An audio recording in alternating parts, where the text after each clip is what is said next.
Take me somewhere I've never been. Take me somewhere that's fun and fresh. I wanna go. It's an adventure.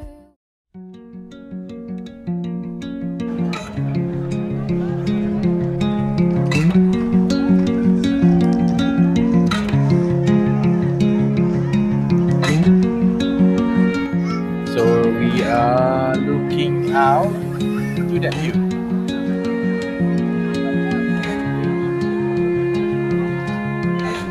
Oh no. Tadi tu you tak berani ni kan, apply tu.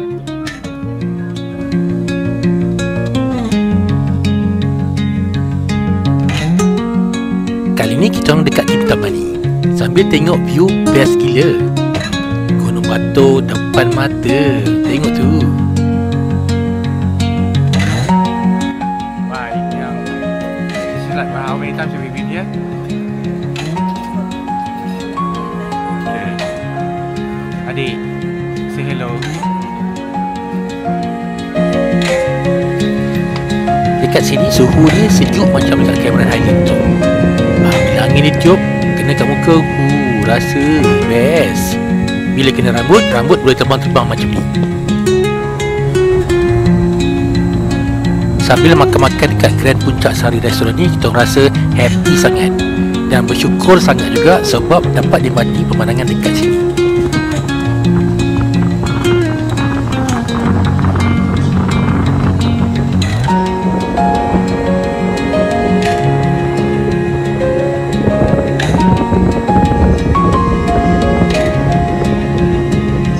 Tempat cantik macam ni rasa rugi pula tak snap kamera.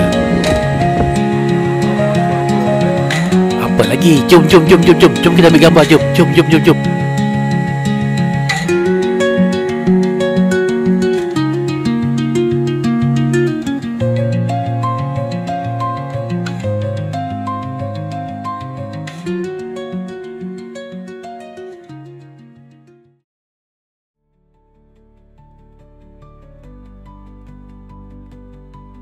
Lepas kita turun dari Kintamani tadi, kita orang pun singgah dekat tempat ni.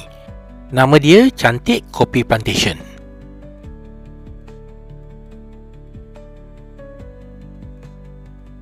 Dekat sini jugalah kita orang pertama kali try kopi luwak.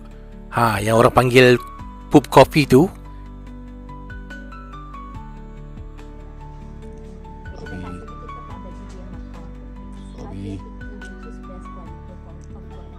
Kopi.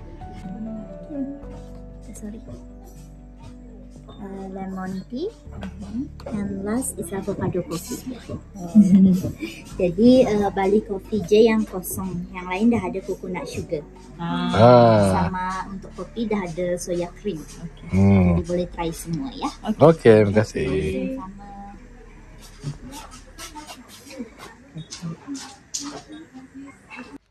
Tapi dia kali ni pantas laju. Kalau hari tu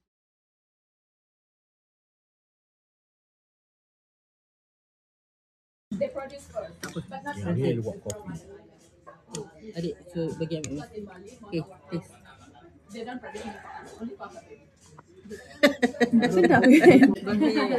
Tak gula. Rasa? Baik. Memang dah pahit. Kopi. Baik sangat. Panas je. Tak. Okey lah. Tak boleh panas ni, tadi terbakar. Ibu Use rasa? spoon.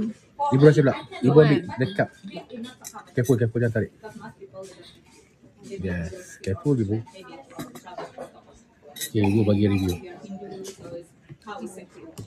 So your tester is ready. Yeah, so we put according to the picture. Ada acidic tak? What?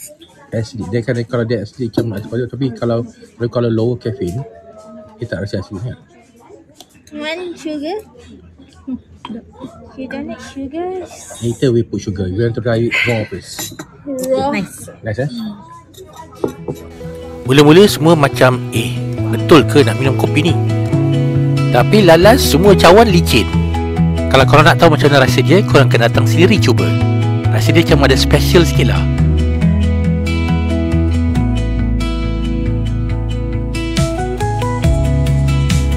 Cuba teka mana pula destinasi kita orang lepas ni. Nak tahu? Tunggu part 5, okay? Terima kasih subscribe. Bye.